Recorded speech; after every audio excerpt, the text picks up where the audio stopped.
আসসালামু আলাইকুম প্রিয় দর্শক, আপনারা চিনেন, অবশ্যই চিনে থাকবেন যে গণ অধিকার পরিষদের যে সভাপতি ভিপি নূর আর কি, আহ, ওনার নামটা নুরুল হক নূর।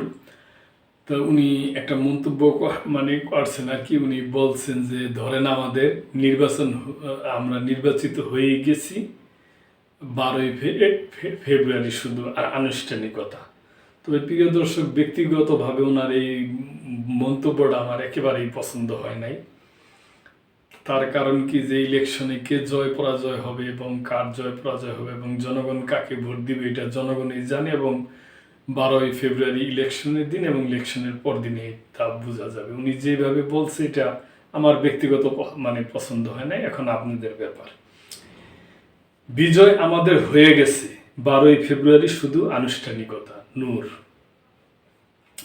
গণ অধিকার পরিষদের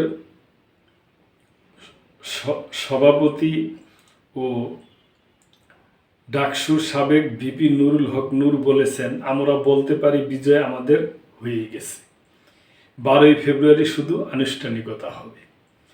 রবিবার রাতে পটুয়াখালীর দশমিনা উপজেলার বাঁশবাড়িয়া ইউনিয়নের গাছানি গ্রামে হযরত গেদু শাহ চিশতি রহমতুল্লাহ আলাইহির ৪৯তম বাৎসরিক ওরস মাহফিলে প্রধান অতিথির বক্তব্যে তিনি এসব কথা বলেন। পটুয়াখালী ৩ দশমিনা গলাচিপা আসনের প্রার্থী নুরুল হক নূর বলেন, আমি আপনাদের পাশে থাকতে চাই, আপনাদের নিয়েই কাজ করতে চাই।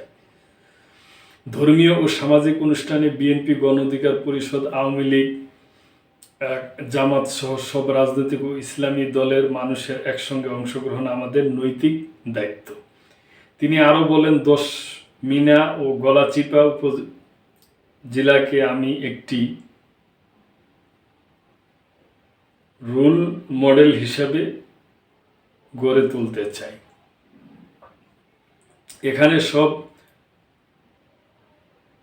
এখানে সব রাজনৈতিক দলের নেতাদের অংশগ্রহণ থাকবে এবং পারস্পরিক সম্পর্ক বজায় থাকবে। ওয়াজ মাহফিল ও দোয়া মাহফিলে অংশ নেওয়া আমাদের সংস্কৃতি ও বৈচিত্র্যের অংশ।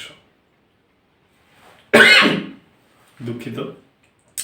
গণ অধিকার প্রসঙ্গে নূর বলেন, গণতান্ত্রিক অধিকার প্রসঙ্গে নূর বলেন, প্রত্যেক মানুষের মত প্রকাশের স্বাধীনতা এবং ধর্মীয় অনুষ্ঠান পালনের অধিকার রয়েছে। কাউকে গায়ের জোরে বাধা দেওয়া, হামলা চালানো কিংবা বিশৃঙ্খলা সৃষ্টি করার মতো রাজনীতি আমি করি না। চাঁদাবাজি ও জনভোগান্তির বিষয়ে কঠোর অবস্থানের কথা জানিয়ে তিনি বলেন, উপজেলায় হিন্দু সম্প্রদায়ের মানুষ সহ সবাই নির্বিঘ্নে ব্যবসা করেন। আমি 5ই আগস্টের পর থেকে বলে আসছি, ব্যবসা পরিচালনা করতে কাউকে 1 পয়সাও চাঁদা দিতে হবে না।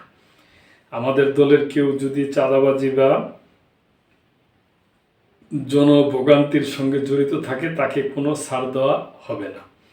ওরস মাহফিলে বিভিন্ন রাজনৈতিক, সামাজিক ও ধর্মীয় অনুষ্ঠানের নেতাকর্মী সহ বিপুল সংখ্যক মুসল্লি উপস্থিত ছিলেন। তো প্রিয় দর্শক, এ ব্যাপারে আপনাদের যদি কোনো মন্তব্য থাকে অবশ্যই করবেন এবং মেম্বারশিপ নিয়ে চ্যানেলটির পাশেই থাকবেন। আল্লাহ হাফেজ।